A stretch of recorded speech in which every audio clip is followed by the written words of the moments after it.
L'esperluette, c'est une épicerie café-cantine de quartier, dans le quartier de Selle-Neuve à Montpellier.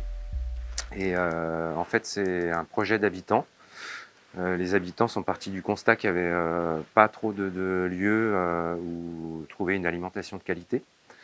Et puis peu non plus de lieux de rencontre. Il y a quelques bars, mais il y a plutôt que des hommes.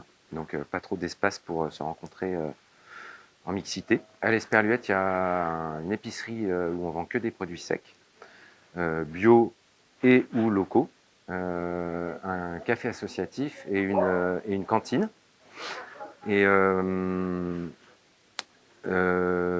organise aussi des groupements d'achat de produits frais tous les 15 jours avec des producteurs locaux.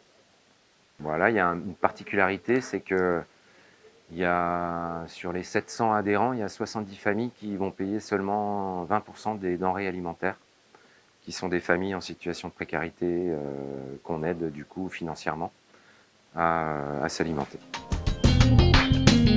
On a un lien assez étroit avec la ville de Montpellier, avec l'équipe municipale, qui nous soutient beaucoup. En particulier, ils ont acheté un bâtiment l'année dernière, qu'ils ont aménagé également et dans lequel on va s'installer. Donc c'est un lieu de 350 mètres carrés avec une grande terrasse qui est dans notre quartier de Selle-Neuve et dans lequel on va s'installer à partir du mois d'avril de l'année prochaine. Nous, on a depuis le début du projet un partenariat avec la Biocoop qui nous donne accès à son catalogue produits et qui nous fait des rétrocessions, donc il ne fait pas de marge sur les produits qu'il nous revend.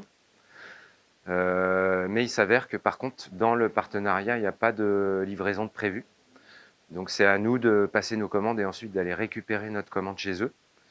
Ça représente des gros volumes et du coup ça nous met pas mal en difficulté parce qu'on n'est pas équipé, on n'a pas de véhicule et en termes de ressources humaines on est un peu limité. Donc Garden nous permet de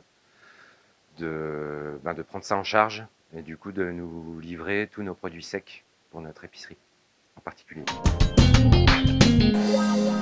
Alors on travaille pas mal en réseau avec d'autres structures sur Montpellier autour de l'aide alimentaire et de la démocratie alimentaire et du lien social, parce que pour nous c'est assez important d'être tous ensemble et qu'il n'y ait pas de stigmatisation des différentes personnes en fonction de leurs revenus.